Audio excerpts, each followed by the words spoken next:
Welcome to Show Me Sports Legacies. Tonight we have a special guest, Nate Gamet, NCMC Athletic Director, and striving to be a major college basketball official. We're happy to have Nate with us tonight. We're going to go into a lot of detail with him about all the things that he's doing to make his dream a reality. And Chris, happy to have you with us. We're going to talk tonight as an intro topic. I want to talk about my recent trip to the NWSL Championship game down in Kansas City at CPKC Stadium. Took my daughter down to the game. Teams playing were Orlando and Washington. You probably followed this a little more than I did throughout the season. Yeah, it was a lot of fun that Kansas City, number one, had a pro sports team on the women's side that had a lot of momentum nationally because of the stadium. A couple of years ago announced that it was going to be the first stadium built solely for a women's pro team. And then to watch that stadium be built in Kansas City right on the river going into downtown had a lot of momentum. And then the start the KC Current got off to, they didn't lose for the first 3 months at home, I don't think, and were the first or second best team in the league most of the season. They got into the playoffs, made it to the semifinals, needed one more win to make it to the finals, didn't make it. But because of that momentum and because of the stadium's prowess, it got to host the championship that drew a lot of attention, sold out, was on national television. So kudos to Kansas City and women's sports for bringing all that together. Well, had the Current made it to the finals, I wouldn't have been able to afford the tickets. So that's probably true. In one sense, it kind of worked out. I went on StubHub, scored a couple tickets, tried to figure out where we're going to eat. I saw Joe's Kansas City barbecue. I go, that's it. I'm in. We each got a Z-Man brisket sandwich with onion rings on top. The crowd was young, large majority of women, scarves everywhere. That's the thing in soccer. Sightlines were great. Scoreboard is really cool. Didn't look like they had cheaped out on anything, but they kind of compressed the size of the stadium, which made it really nice on the sightlines. There was a buzz in the stadium, but it wasn't like that roar, at a Chiefs, Royals, Current, or Sporting KC crowd. So here's some sound from the game. First thing I'm going to play you is just a little conversation with my daughter. What do you think about being at the NWSL Championship game?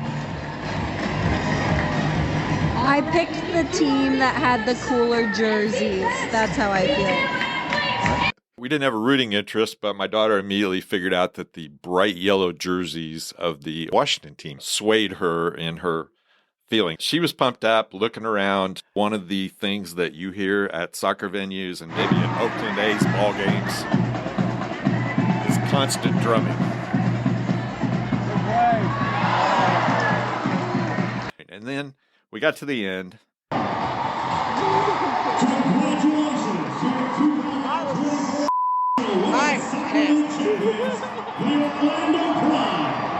There were some fans that cared about the outcome of the game, obviously. That lady was not happy.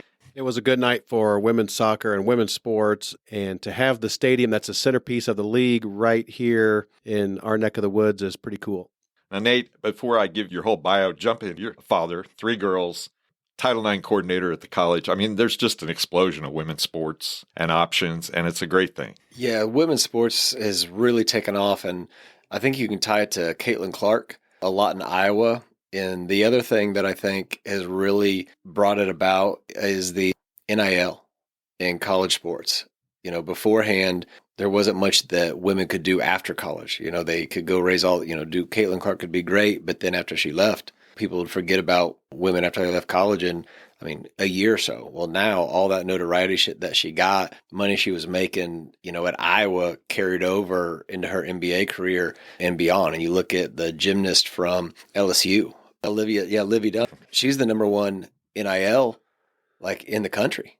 Yep. And before, she's made enough money to last her lifetime and her family's lifetime. And beforehand, LSU was making a lot of money off of her, but so now it's good. She's making more money than Paul Skeen. Yeah, you can get into the professional baseball player. That's true. That's true. NIL, is it good or is it bad? I think it's phenomenal for the women athletes because of what it can do for them beyond. And so, having 3 girls, it's pretty cool being able to see that blowing up, and we'll sit at home and we'll watch women's sports because they'll see Caitlin Clark game or they'll see something that they like. So we'll watch. And, next year we're adding flag football. We're adding cross country and track for both men and women, but, flag football in our area, especially in high school, is starting to blow up. And that was one of the things that we had talked about with the company that runs it is the potential to use that KC Current Stadium for events in the future where they might do flag football events. I know Ottawa is one of the top NAI programs. I've won like the last 4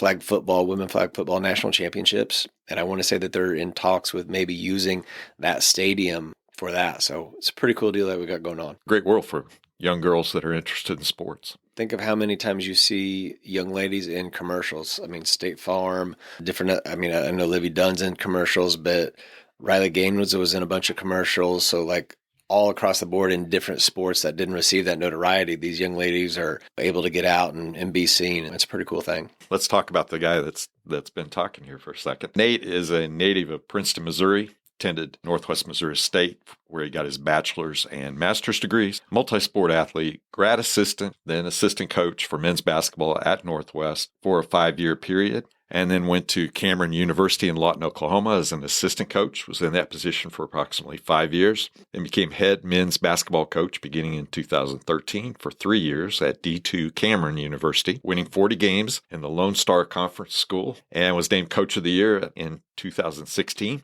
Right about that time, he gets to the mountaintop and he moves back to Trenton, Missouri as director for the Ketcham Center at NCMC. Coaching golf for a year and then became NCMC's athletic director in 2021. Almost caught up to the current time, but there was a lot of movement there. And let's go back to the Princeton days. I mean, what were the sports that captured your imagination? What were the things that you just couldn't wait to get on the field or on the court to do? So baseball that was my sport. That was my first love. That's what I wanted to do.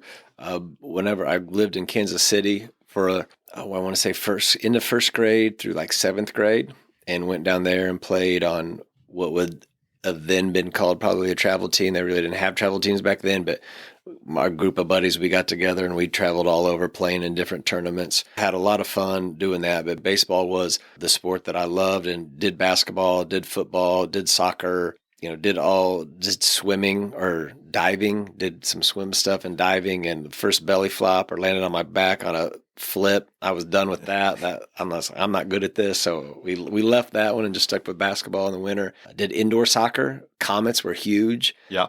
Back in the early 90s when I was there. So we did indoor soccer for a little bit. So tried them all, but baseball was it for me. And then ended up having, I don't know if you called it Tommy John's, but I threw curveballs too young. Last day of school, my 8th grade year, I had elbow surgery, and velocity and a lot of things went, a lot of baseball dreams went down from there, but was able to end up going to Culver, Stockton, and played for 2 years there. And then shoulder started to go, and I was like, man, it's just not quite worth it. So that's when I transferred to Northwest, and I have to give some love to Katrina, my wife. I met her that summer in between, and she was going to Northwest, and baseball career was dwindling. So it was an easy decision to go to Northwest, and then that's where we started the whole basketball journey. At the beginning, you did a lot of coaching. Was coaching your ultimate goal? Or? Coaching is what I wanted to do. Like when I left high school, I figured I went basketball route because I figured I would be a small 1A, 2A Missouri high school basketball coach. If you've got 2 to 3 good players every year, you can be successful. If you're trying to coach baseball with 2 to 3 players a year, you're not going to be very good. And at the time, we didn't even have high school baseball unless you were in bigger 4A, 5A. I didn't see myself going to that big of a school, so that's why I kind of turned to the coaching basketball route, was because of just size of school and where I was thinking my path would go. As an assistant coach, what were the things that imprinted on you that you learned? A style that you figured out that worked for you, or something you should avoid, the politics of something or the fundraising or whatever it was? Kind of all of the above. When you're assistant, especially when you're student assistant, then graduate assistant to assistant, like you're doing everything. You're seeing the full realm of what it takes to run a collegiate program. And so you're trying to figure out along the way, I really like this. I don't like this. I've got notebooks to this day in my office at Ketcham from when I first started, and I'll just thumb through them for the heck of it from time to time, but different fundraising ideas that we liked. You just go through and you just make notes of, I like this, I don't like this, or if I did this, I'd kind of tweak it this way to make it my own. But I was very fortunate. I went when Northwest was in its first real heyday with Coach Steve Tapmeyer, and he was awesome, and you learned a lot about defense with him. A lot about defense and just toughness and defense. Like that was, I could get anything I needed from that era would have been toughness and defense. He was just so good and so keen on that. And then offensively, he just kind of let the guys play. He had a structure, but if you do what I wanted you to do on defense, then offensively we'll kind of turn you loose a little bit to play and be athletes. And so I try to take that philosophy whenever I started coaching the same. We weren't as good on defense as what Coach Tapp's groups were. That's what I learned mainly during my time there. This all led to your head coaching position at Cameron University. Was there anything that, you had your notebooks, you had 10 years of experience, anything that surprised you? They always talk about when you slide over those 18 inches from the assistant's chair to the head chair. And now those decisions, I could give a ton of great suggestions when I was assistant because it never fell back on me. You know what I mean? But when you slide over and your decisions now really matter. It's just a pressure that you don't really think about until you're in the moment. And, you have a timeout, you're down one, what do I have to call or what do I have to do? You lean on that assistant. You're like, hey, what do we need to run? They're like, hey, well, trust your gut, run with it. Well, it's a little bit different. It was easy to spout out ideas when you're an assistant, but when you have to make the call, it's a lot harder. No, you get used to it and it becomes easy. But that first year, you do a lot of second guessing on any right call you make. Well, I got lucky that it worked out. And definitely any bad call or a call that doesn't work out that you make, you start second guessing yourself a lot. But, overall, having good assistants and good people around you make it a lot easier. That's one thing I learned. I had a great assistant, which was awesome my first year, and he helped me out a lot and kind of helped guide me whenever I was starting to go one way, either positive or one way negative too far, he was able to get me back on the right path. There's a theme in this episode. It's about traveling. And you were in the Lone Star Conference. So, talk about some of the venues, some of the places you went. There's some iconic names in that conference, towns and places. Oh, for sure.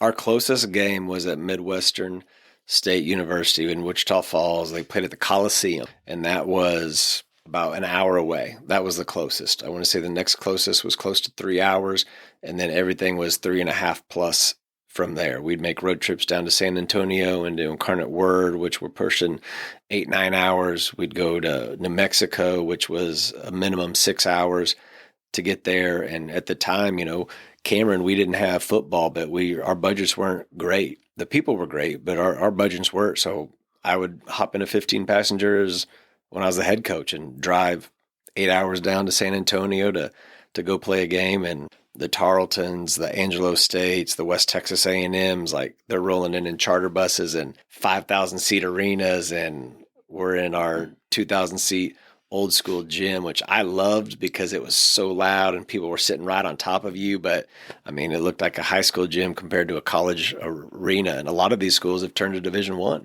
because of those things that they had. It was fun. I loved my time there. Good people, met a lot of coaches that I still talk to today. What's the Oklahoma-Texas dynamic? There's a river between them, and so they think there needs to be a rivalry. It's different. Oklahoma football and Texas football are different. Just Google sometime Allen, Texas high school football field. It is the most unbelievable thing you've ever seen.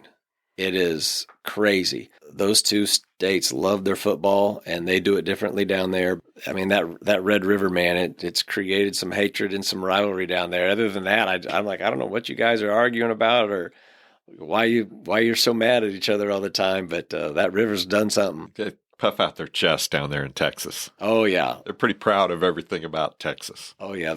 And you can tell rightfully so in a lot of ways. If it's an OU fan, they'll have the Longhorn turned upside down in their window, and then the Texas fans are like, thanks for supporting our school. You bought a Longhorn, thanks for the support. It doesn't stop.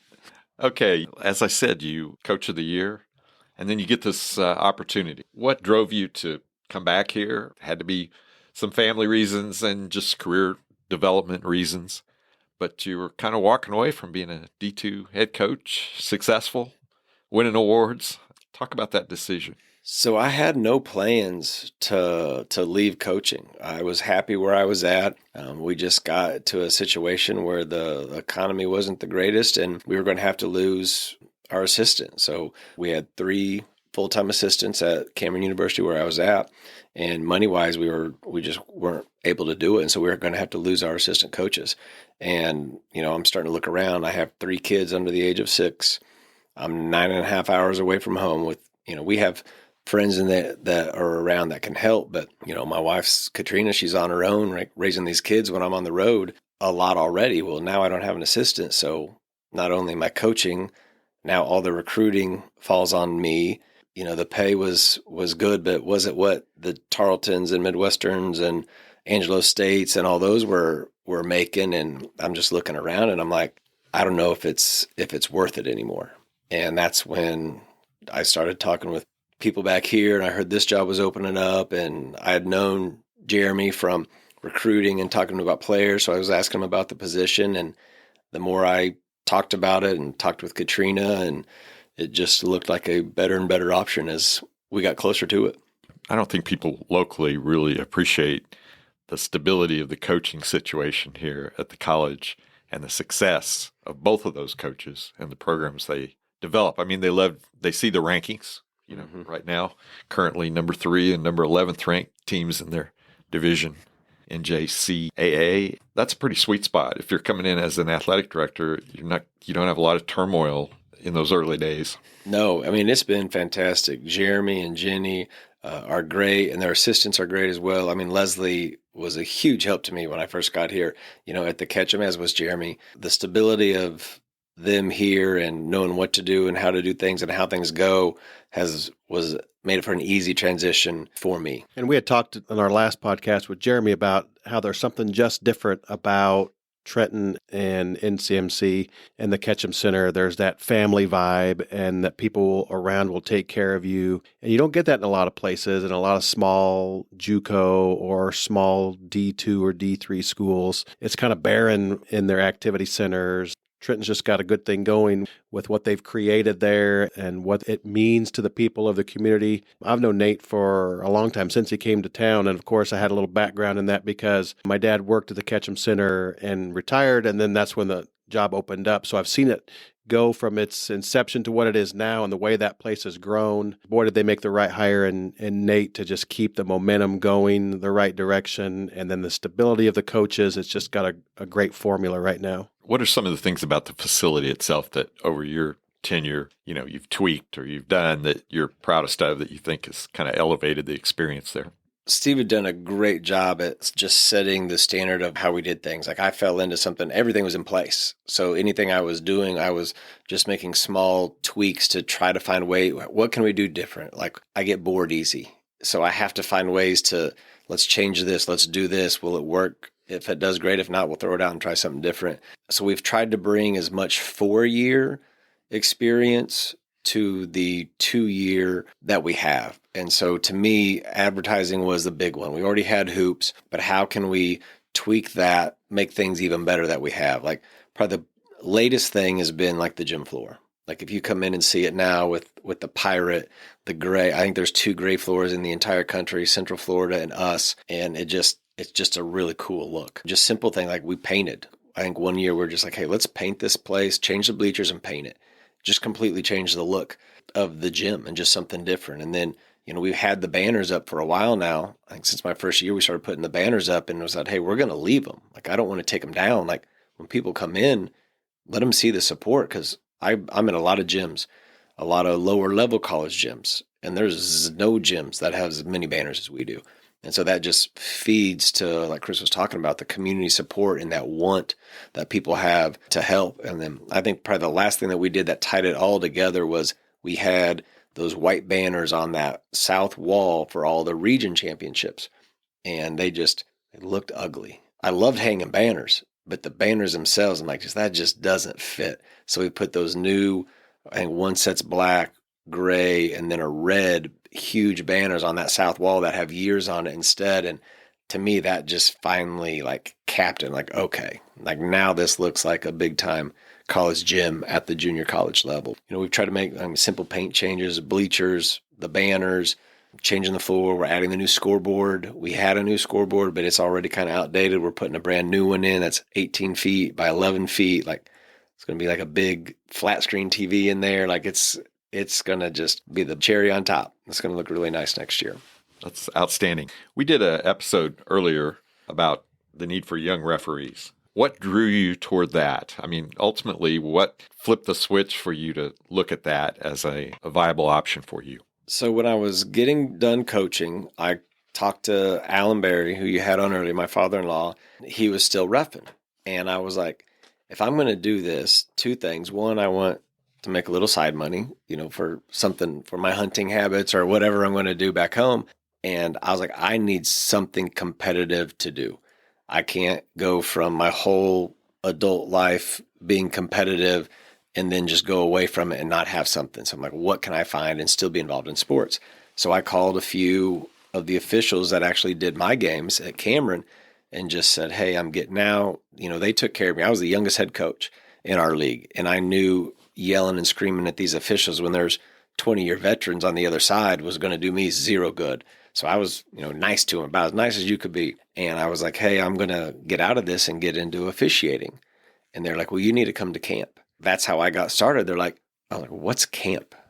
I had no idea of the process or how any of it worked. They're like, yeah, you need to come to camp. So I came back. I told Alan I wanted to get into officiating and I'm going to try this camp thing out and see what it's about. Unfortunately, his knees were getting too bad. And so he stepped off the floor because I was looking forward to jumping, like Chris said, like jumping in the car and going with his buddies that he'd been reffing with forever and learning from those guys. And I got to a few times we worked together, but not near as much as what I was hoping to. That's kind of what that got me into it. They're like, hey, you need to get into this camp thing and try it out. And so we went from there. Is it intense? I mean, the camp.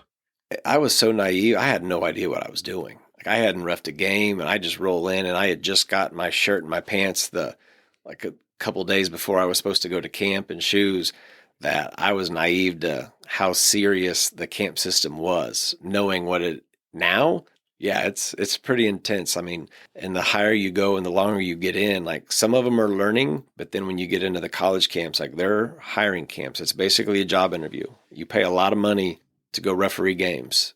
You're hoping that the craziest stuff in the world happens in your game. And if you can handle it and you do well, you got a really good chance of getting hired. If the opposite happens, you ain't getting hired. And so you don't want an easy game.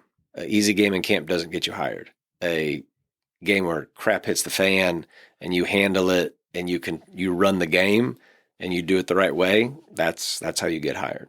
I coached last night. I won't say where, and I'm not going to name anybody, but I looked at the officiating for the game prior to our game, and the guy is wearing like Adidas 3-stripe pants with his referee top, and he's got gray New Balance shoes. And I'm like, what? Did somebody call him 5 minutes ago and ask him to show? I mean, it just didn't have the look, and so my expectation was pretty low. Some of that was proved out. I mean, it was a little better than that, but I was like, we look for something from those refs to handle those situations, to be confident, to be tough when it's required. You don't just roll out of bed and do that. And I know you've done that, Chris. So rolled out of bed. I mean, you've done the referee. We are in a day and age, and Nate knows this too, where referees are under a microscope. They are always going to be criticized. And now with HD TVs and instant replay and 100 camera angles, and everybody thinks they're an expert, and parents are investing thousands and thousands of dollars for their kids to play and want to see perfection when it comes to the product. Man, is it tough to be an official and to be a good official, because you can do 100 things right when you're an official in a big game. Everybody will remember the one thing that you did wrong or the one mistake they think you did wrong, even though a lot of times the official's right anyway. It is tough. You have to have confidence. You have to let all those comments kind of roll off your back. There's a lot that goes into being a good official and to working your way up, besides just knowing the rules, because a lot of people know the rules. Not a lot of people can officiate a game.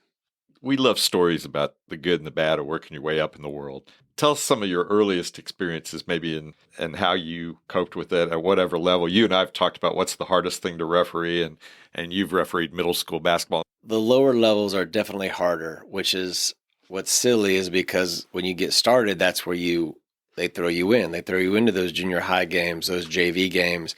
just flat calling those are a lot harder than a good varsity game. Because when you're at a JV or middle school game, like everything's on the board, like travel, double dribble. I mean, like everything is there. And as you get, to a really good high school game, you may have 1 or 2 travels a game. So you can focus on the foul calling. Kids are better athletes. And so every little bump, they're not falling down. So you can, was the defender legal? Was he not legal? Like you can referee the game instead of just blowing your whistle because something kind of crazy or something looked funny. And that's the biggest thing at the lower level. It's all going to look funny. And so trying to make those decisions is a lot harder. But that's where you learn the mechanics. That's where, when I first started, I was doing the junior high games, the JV games, and the high school games. And even I was very fortunate to, when I went to my first camp, all of the clinicians were guys that had refereed my games. So I go in and I sign in and they're all like, "Coach, what are you doing here?" And I'm like, "I have no idea. Drew, my buddy Drew told me to come and try this out. So that's why I'm here." And so they're like, "Well, how'd you decide to get into this?" I was like, "Well, I decided about 2 weeks ago." "And have you refereed anything?" I'm like, "No. All I'm basing this on is what you called in my game. So if I mess something up, it's because I saw you do it." We're having that banter. So I immediately walked into a situation with them where they trusted me or knew I at least knew about the game. And thank goodness I was respectful to them and didn't give them too hard a time. Because if I would have been the coach on the other end, I promise you I wouldn't have the opportunity that I do now. But so you go through all that, you're learning. But I got hired into the MIAA after my first year of doing high school. Well, people are like, "Oh, you're still going to do high school?" I'm like, "Yeah, because I've got a lot I've got to learn." And that's where I learned certain mechanics. I can fix things in high school games that nobody knows that I'm fixing. I can't try to fix it in a college game because there's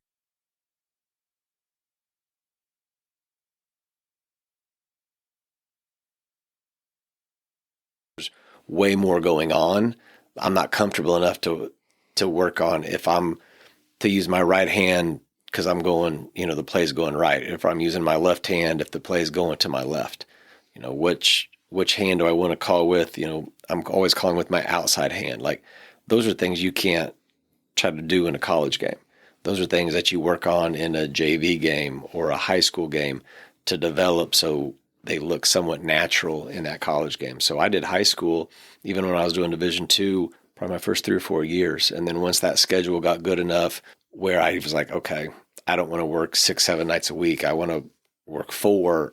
That's when I made the decision to get out of the high school and just stick with the college. Now, talk about points of emphasis and maybe how you absorb that each year.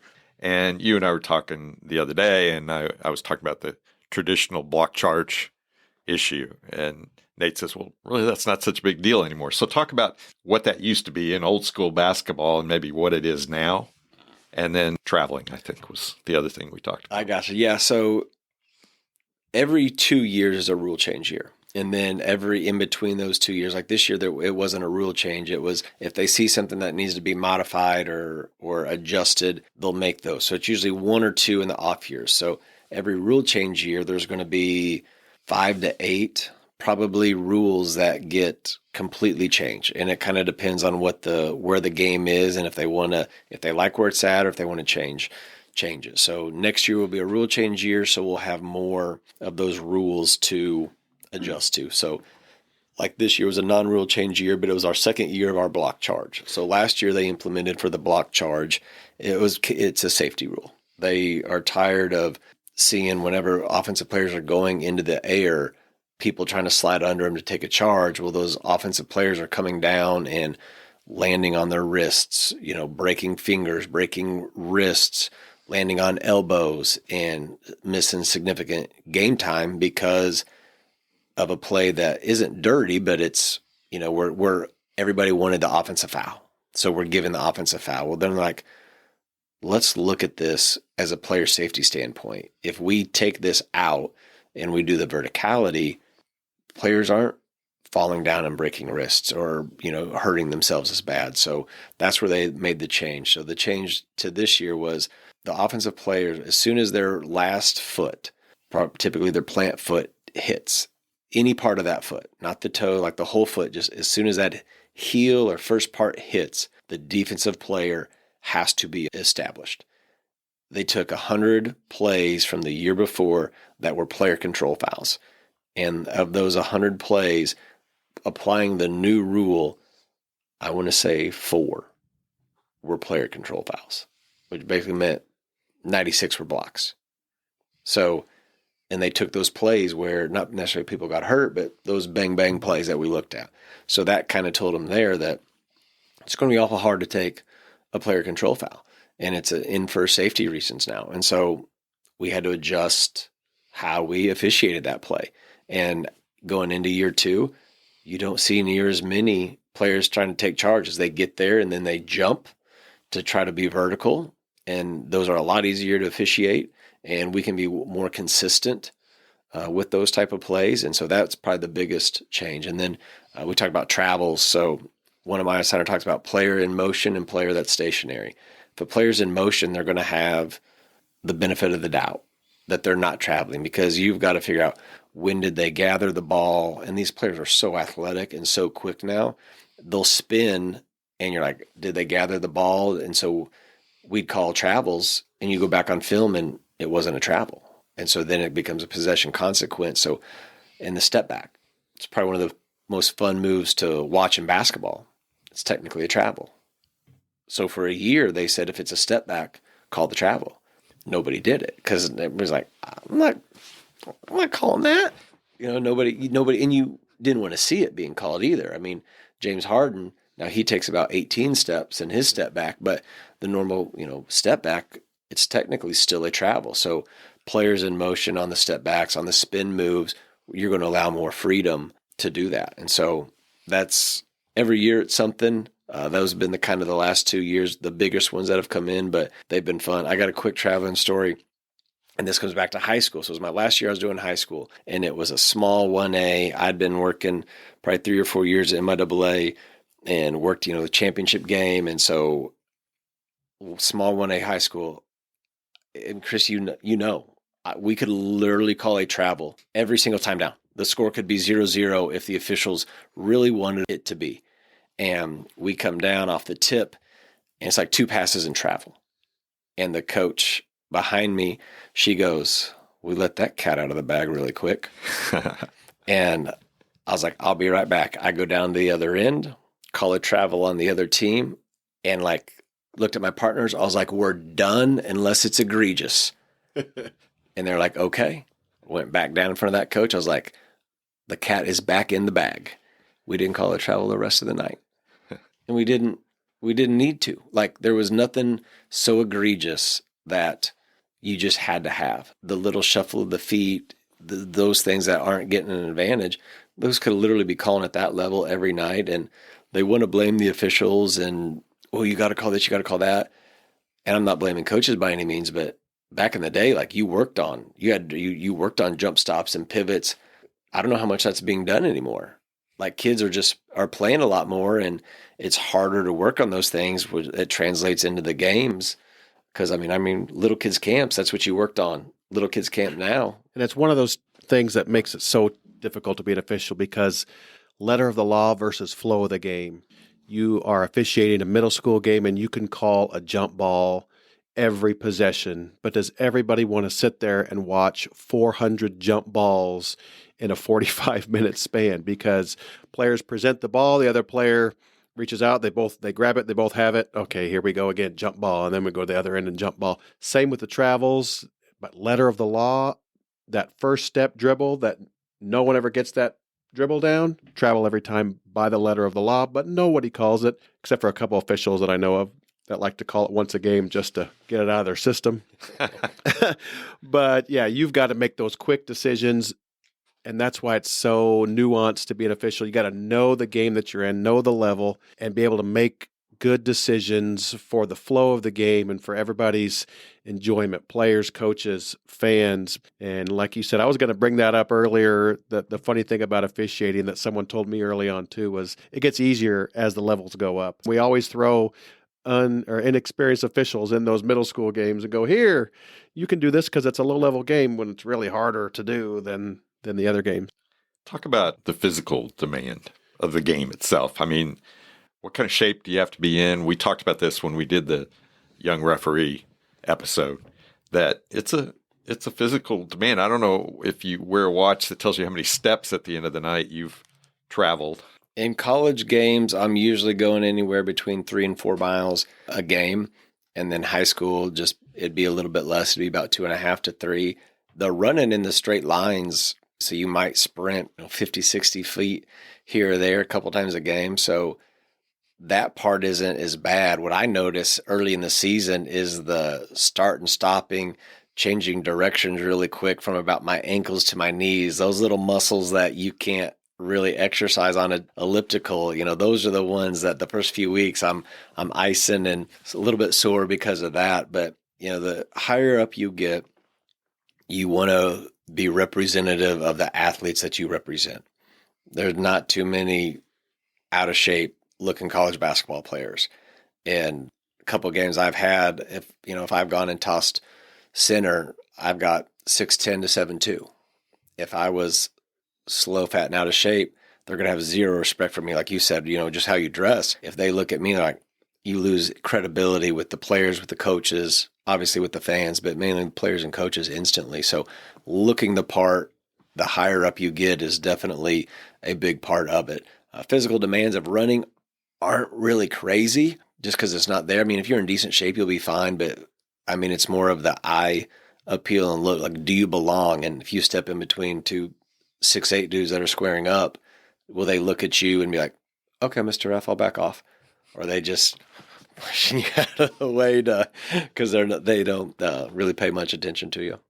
Excellent. We're going to get down to a time where we have to let Nate go because he's got a game to referee tonight at Graceland. We got to get him on his way. Where are some of the places you've gone most recently? The venues and the types of games and maybe what's coming up?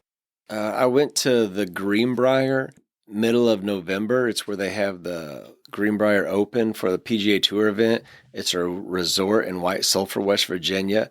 Just absolutely gorgeous. Trenton's a bigger town than where this resort is, but absolutely gorgeous resort. We played the games in a ballroom, and then a week later, I think Pitt, Wisconsin, and a few other big names. They were actually games on CBS were in there. And so it was a pretty cool atmosphere to get to go there. I'd never done anything like that.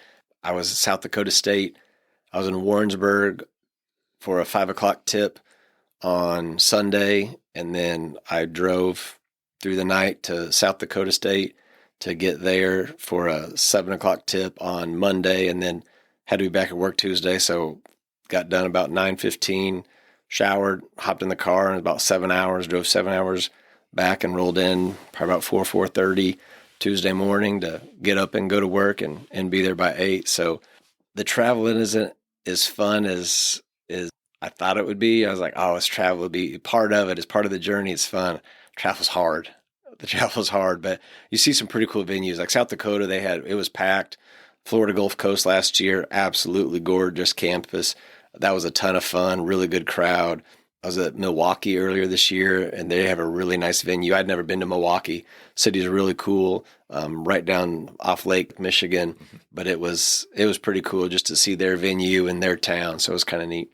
What evaluation aspects? What scoring happens to highlight what Nate Gamet is doing, and can he be assigned to bigger games and maybe tournament games late in the year, NCAA tournament games? What's the process for that? So originally it starts in the summer. We talk about with camps. So you go to these camps and it's a job interview, and how will you perform will depend on if you get hired or not. And I've been fortunate enough to do well at those and get hired in some Division I leagues. And so then once you start roughing Division I games, there's on-site evaluators that come to games. Sometimes they're there, sometimes you don't. Right now, I'm not on the radar for any of those bigger games or whatnot. So I'm just going and trying to be the best that I can. So each consortium that you're in, somebody's evaluating and watching every game.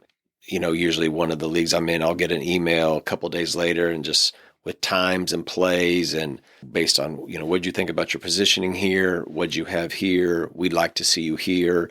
Just kind of give you examples to improve. And so as your schedule comes out, obviously every year you want it to get a little bit better, depending on how the assigner assigns. If you had 2 games in November, then hopefully you get another game or 2 in December. And then those go well, then hopefully you get maybe 2 or 3 more in January. If those games stop, it's kind of like, ugh,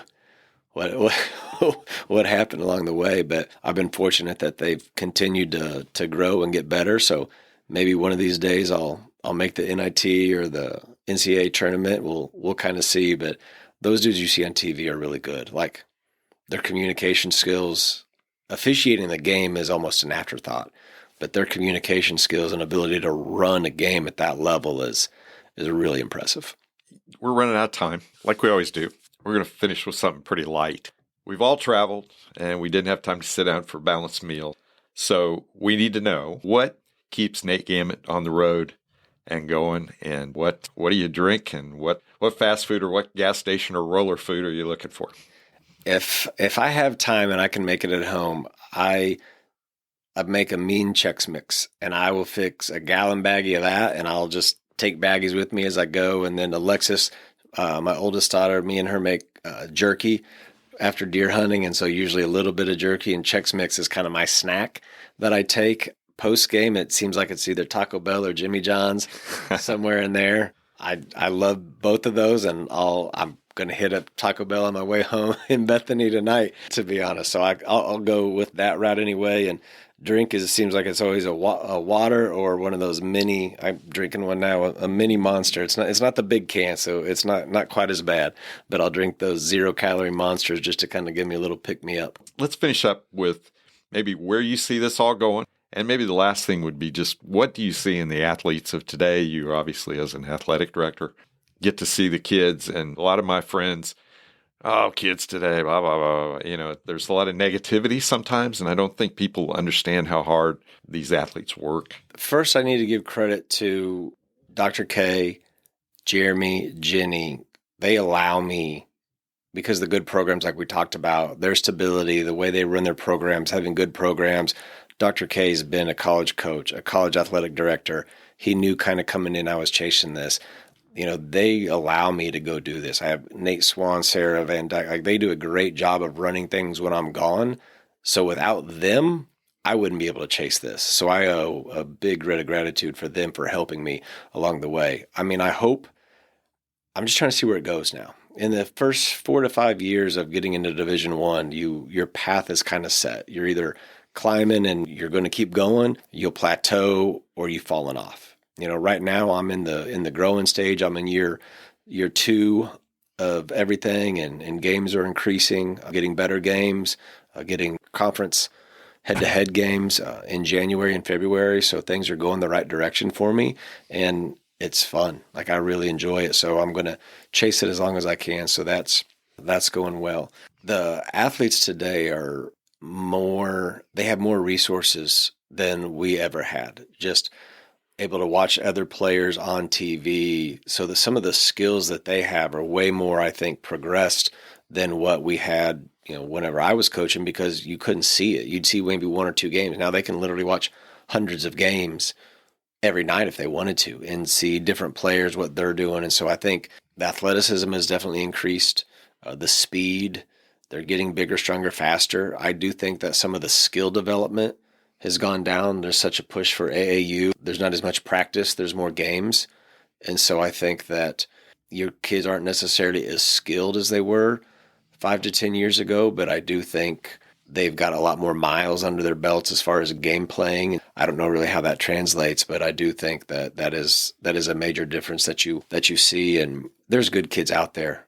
I mean, everywhere. Like, we have an unbelievable group of athletes at the college right now. We have the last few years. I mean, they just good kids that come in, want to work hard, do well. And I think that's a lot of the reason you've seen so much success from both teams is we're getting good kids. Jeremy, gets good kids, some that are local and some that are Kansas City, St. Louis, inner city. Like, Jenny does a fantastic job of getting your local kids that are really, really good and can be an impact. And, same goes for Donnie and Sarah and Nate, of the kids that they find. So they're finding the good kids out there, and that's what we like. Because the good programs and the good coaches know that they can only go as far as their athletes. And when you get good kids, you can teach them, and they'll play hard for you, and that's where your success is going to come from. We talk about all the time that it's okay. I call them a flyer. Like, if you've got 15 kids on your team and you've got 13 kids that are really good, grab a flyer or two that maybe you're not sure about them. If you have 13 good ones, usually you're going to mold those one or two. They're going to fit in with the good ones. That culture is going to hold them in place. And that can help them in life after college sports. I mean, that can be a very, very good or a positive for them that they may not get depending on where they're at. Now, if you start to sway, you can't go the other way too far. You can't have half and half because then you're going to go the other way in a hurry. But if you have one or two that you're not quite sure about, if you have good culture and good kids, they'll bring those other kids with them. And we do that a lot. Nate, thank you for coming tonight. We're going to follow your career, obviously, how you balance all this stuff, and you got some great things going on, and I wish you the best of luck. I appreciate it. It was a lot of fun. Hey, call an illegal pick for me out top. That's my favorite call. I got you. All right. Okay, great conversation with Nate Gamet. Really love what he's doing, what he's striving for. He's having some great experiences, and we got to just a little taste of that. And speaking of taste of things, we talked about traveling on the road. Chris, I know you've done a lot of this. What is it that keeps you moving? Let's start with what's the drink of choice, what's the food, and where do you get it? Okay, so no one loves a good road trip like I do. I love to go to games, traveled a lot as a coach and as an official, but now I like to go, especially to Royals games across the country. And I am crazy in the way that I'd rather drive to most places than fly because I like a good road trip to see our country. I've got some places that I usually like to stop. If I'm going out west, it's Love's, the gas stations, because they have the travel stops, and we like to stop. I'm a big Diet Coke, big as you can get it in a styrofoam cup. I'm either red licorice if I'm in the mood. I get a big bag of licorice. That'll keep me going. I'm like Nate. I like a good trail mix too, but gummy savers are my downfall. I will always grab a bag of Lifesavers gummy savers, and that'll get me. If we're not eating a meal, like I'd like to stop, find a good place for a burger, or if there's a Popeyes or a Chick-fil-A, to get a chicken sandwich for the road. But if we're just talking gas station food, I can make it with a Love's. If we're closer to this area, of course, or you're going north, it's Casey's. But we like to go west a lot, so it's Love's. How about you? I'm a huge believer in Champs and Chester Fried Chicken. If I see that sign on a gas station, I'm stopping. There's one in Albany. There's one in Stewartsville. There's a good one outside of Columbia. I told some of my friends, they said, do you get sponsorships for these podcasts? I go, I'm looking for that Champs Chicken sponsorship, because I'm a loyal follower. As far as drinks, I always remember the downtown Jeff City coffee shop that had this stuff called Rocket Fuel. And I said, what is that? And I tried it one day and was in boring meetings all day, and it didn't bother me at all. I was just sipping on my coffee. So something with a little caffeine. But, when people make fun of like roller food, I just mentioned the Z-Man from Joe's KC, and we all know where that started in Kansas City, Oklahoma Joe's, out of a gas station. A Sinclair gas station down on 53rd Street. Yeah. Roller food is great, like taquitos, steak and cheese taquitos, or a good hot dog or Polish sausage that's been rolling on there for about 18 hours. Just grab that, a bag of chips, and as long as it's off you go. Ahead of that sign or behind the sign. I never know which. It says stuff behind this sign is still cooking. And right. I would much rather bite into the one that's been on there 18 hours than the one that's only been on there for half an hour. And then you bite in and it's a little cold in the middle and you're like, uh-oh, what have I got myself into? So there's not much other than gas station sushi that I would probably avoid. Yeah, that's that. And there's everything now. Some of the gas stations, they have like a whole food section and you can go get organic stuff. And I'm just walk right past it too. Is there pizza? Is there burgers? Or is there roller food? Well, and there's a science to this too, because especially if you're the driver, you have to find food that is packaged in a way that you can still drive and not have it everywhere. You can't eat a Big Mac. Sub sandwiches and Big Macs and Taco Bell tacos, you can't do it. You got to get burritos, taquitos, things that are wrapped up so you can have a good firm grasp on that thing when you are the driver. I have rules for a lot of things in life, and most of them are pretty stupid and useless. But one of my rules about McDonald's is one I live by. Used to go out on the road, go to Jeff City a lot, be gone for the whole day, come back. You could go to McDonald's 2, maybe 3 times in the course of that day. And somebody goes, well, what's your rule about McDonald's? I go, you got to throw out the sack with the leftover French fries or whatever. It's got to go out before you can drive through again at that restaurant. You can't come home with 3 sacks in your car. It's just a dead giveaway. It's a bad look. It's a bad look, especially for those of us that have done that in our lives multiple times. I'm the same way. Same rule. You can't combine any of your fast food trash. You should not have a Hardee's sack sitting there when you're getting food at McDonald's, because, you got to keep that one at a time so you maintain, some balance in your life. Really enjoyed our conversation today.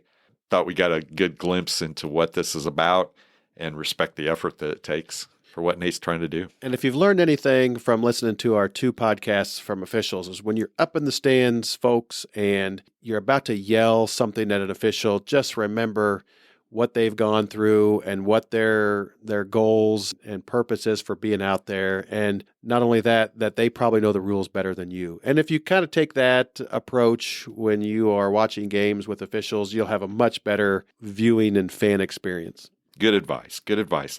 Well, thank you for listening. We're happy to be here with our 12th episode going out. Thank you for listening to Show Me Sports Legacies.